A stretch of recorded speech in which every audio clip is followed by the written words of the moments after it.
Welcome back everyone, this is going to be my new Doctor Strange 2 Multiverse of Madness video. Marvel just released a bunch of new details. Benedict Cumberbatch dropped a clip talking about the movie, so we'll break it all down. Because it sounds like they're making a bunch of changes to the story.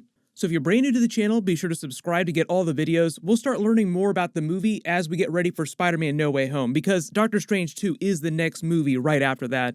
So all the craziness you see Doctor Strange and Spider-Man causing with the main MCU universe, blending all these different realities with Doctor Strange's spell, that's also going to set the stage for what's happening during Doctor Strange 2, because the title is literally Multiverse of Madness. But recently you probably saw the news, Marvel announced that they were delaying all the Marvel Phase 4 movies after Spider-Man No Way Home by a couple of months. Kevin Feige talked about it, I did a big video for it, it was at the Eternals premiere. I'll play the clip in a second, but right after that, more recently, Benedict Cumberbatch explained what was actually going on with Doctor Strange 2, and now it all makes a little more sense, how they're changing the story. Here's the clip of Kevin Feige talking about them moving all the movies around, and then Benedict Cumberbatch talking about what's happening with Doctor Strange 2.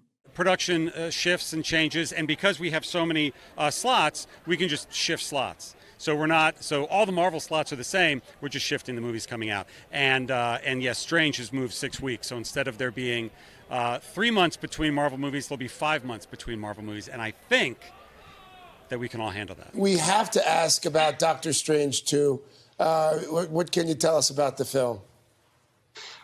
Very excited. Sam Raimi's at the helm, so expect extraordinary things. And yeah, we're in the middle of making it even better. We've got some reshoots coming up in November and December, and then it comes out in May, and I guess you'll have to wait until then. So Kevin Feige just explains they're shifting all the movies by one slot, but all the actual dates are still the same. So instead of Doctor Strange 2 coming out in March after the Batman movie, now it's coming out in May when they were originally releasing Thor Love and Thunder. Now Thor Love and Thunder is coming out in the summer, so on and so forth, but he says it's all because of production issues and they just need more time to work that out.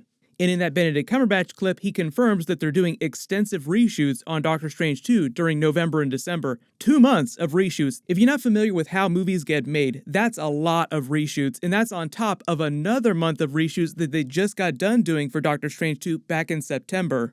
You may remember Elizabeth Olsen and her makeup team posted this photo to announce that they had wrapped all the reshoots for Scarlet Witch back in September. So now Benedict Cumberbatch is saying they need even more reshoots for another 2 months. And what that means is that they're making hardcore changes on the story and all the characters. Typically, reshoots on big movies like this only last for a couple weeks to like a month or so. When they do more than that, it's because they decided to completely change what's going on with big parts of the movie outside of major action scenes. And the current report is that part of what they're wanting to change now is Scarlet Witch's story during the movie, and there are all these rumors about them adding more alternate universe versions of characters, more Easter eggs, more WTF moments, and that's on top of all the rumors about them including a version of the Marvel Illuminati team and X-Men cameo scene reports. There's been a long-running rumor for the past year that they're going to debut a version of Marvel's Illuminati team in the movie in some way. Either they come together for the first time, or we see an alternate universe version of the team. But the Illuminati in the comics are this covert think tank team originally consisting of Mr. Fantastic from the Fantastic Four, Iron Man from the Avengers, Professor X, Doctor Strange, Black Bolt of the Inhumans, and Namor. Some of those characters we have in the MCU, some of them we don't, and some of them just died recently. Press F to pay respects for Iron Man. But the whole idea with the team is that they deal with the highest level threats. And they make a lot of questionable choices, but ones that they feel like are necessary. As the name implies, Illuminati, it's kind of a loaded term. Usually when you talk about the Illuminati, it's in a bad context.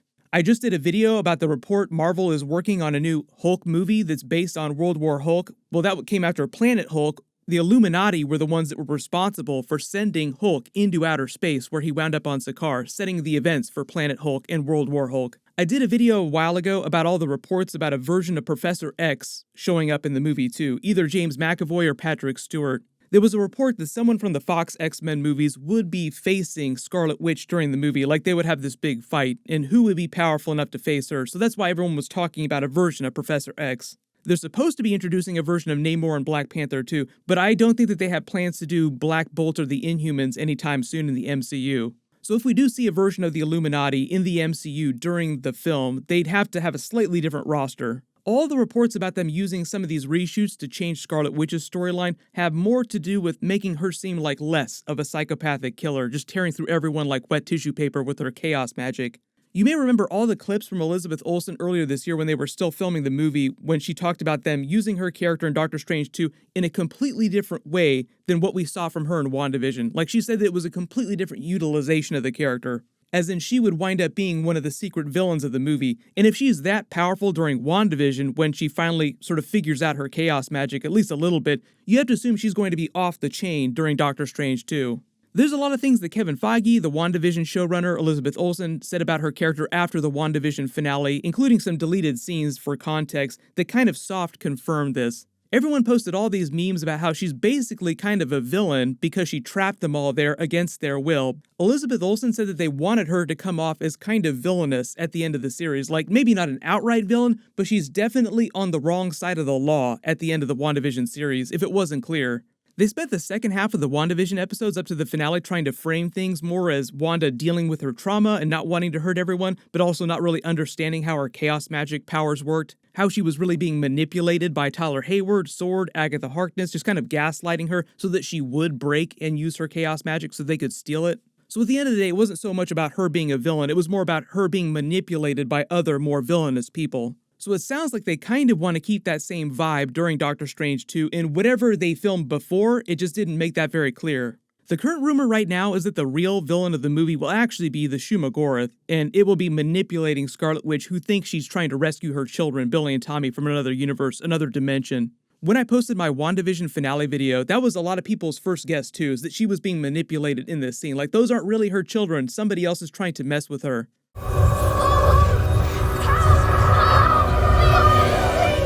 There are a couple extra-dimensional villains connected to the Darkhold in the MCU, but Shumagorath seems like the leading theory right now. His MO in the comics is to take control of other characters mentally and use them to try and break back into the main MCU dimension. I've already done a longer video on his character inside the MCU, so I'll add a link for that down in the description if you want to learn more about how the Shumagorath fits into all this. You may have also seen all the reports a little while ago, too, about Tom Hiddleston supposedly coming back as a Loki for the movie in some way. They didn't say what he'd be doing in the movie, but it would be our Loki that we just got done watching during the Loki series. Like, they're not going to bring Infinity War Loki back to life for this. In side note, he also just did a recent Comic-Con event with Sylvie and Kang, and he said the first scene of Loki Season 2, the opening scene, will start with this moment here that we saw at the end of the finale, when he comes running into that alternate timeline version of the TVA and sees that everything has changed and the real MCU Kang the Conqueror has taken over the TVA and nobody remembers who he is. So Season 2, Episode 1, he'll be running in yelling at Mobius about He Who Remains Kang just like this. And I think the idea is that those episodes will be released during 2023. You may have seen there's a big Disney Plus Day Comic-Con event in a couple weeks with a bunch of trailers and previews they're going to be releasing. We'll learn more about all the Marvel Disney Plus shows that are coming up during that. So we'll do trailer videos for everything that they release. Make sure you have alerts enabled for my channel so you don't miss that stuff. An early theory just connecting Doctor Strange 2 to Spider-Man No Way Home. Doctor Strange and Spider-Man are already messing with the multiverse, combining aspects of different realities and timelines to change the main MCU universe. It's a slightly different version of what Wanda was doing inside the Hex. Wanda was kind of re-skinning everyone and just sort of mentally controlling everyone, fitting them into her little scenario. What Doctor Strange is doing is literally combining different elements from alternate universes. So early theory, at the end of Spider-Man No Way Home, they will probably not wind up fixing everything, and some of the other consequences, in addition to all the Multiverse Sinister Six characters showing up, is that on top of all this craziness, Scarlet Witch uses the Darkhold and her chaos magic to start doing something similar in an attempt to bring her children back, and it turns into a way, way worse version of what you see happening during Spider-Man No Way Home. Imagine a way worse version of this with Scarlet Witch in her chaos magic. But at the end of the day, I think the whole idea with these Doctor Strange 2 reshoots is that they're trying to make it way crazier, but still have it all make sense. And whatever it is that they did before, it just doesn't all quite make sense enough. Marvel's dropping the Eternals movie really soon, so I'll be posting my full post-credit scene video, full Easter egg breakdown videos for the movie as soon as it does come out everywhere. Let me know in the comments if you have any big questions or any special bonus videos that you guys want me to do. Everyone click here for my new Spider-Man No Way Home trailer video for the new Doctor Strange scenes they released, and click here for my Marvel Eternals movie review. Thank you so much for watching, everyone stay safe, and I'll see you guys in the next one.